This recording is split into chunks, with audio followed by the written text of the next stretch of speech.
चलो बच्चों, let's read the question. The question says graph of force per unit length between two long parallel current carrying conductor and the distance between them is. Now firstly, the key concept is, let's say दो long thin parallel wires हैं जिसमें एक पे current flow हो रहा है I1 और एक पे करंट फ्लो हो रहा है I2. इन दोनों के बीच में distance is let's say L. So now this is wire 1 and this is wire 2.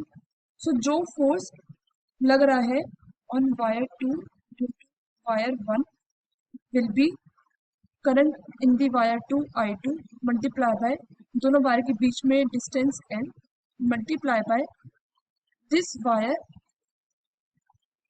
जिसमें I1 फ्लो हो रहा है उसमें मैग्नेटिक फील्ड भी होगा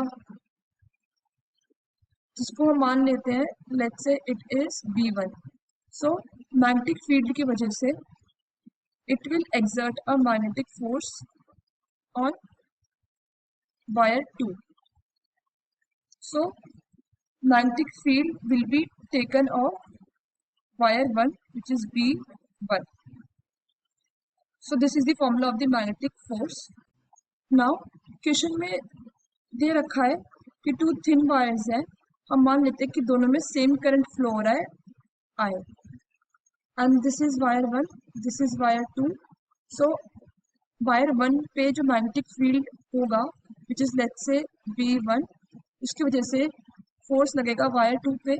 सो F21 will be equals to I multiply by मान लेते हैं कि इन दोनों वायर के बीच में डिस्टेंस इज लेट्स से B.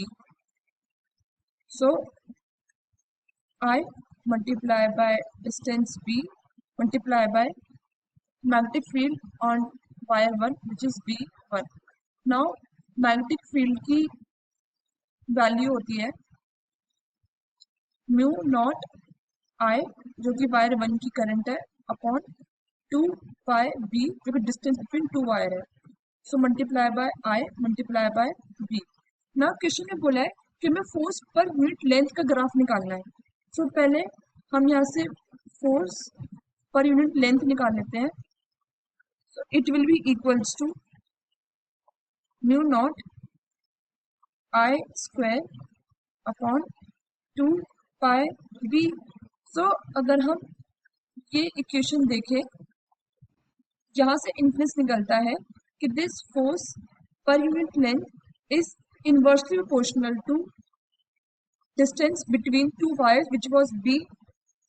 सो जब भी इनवर्सली प्रोपोर्शनल का केस होता है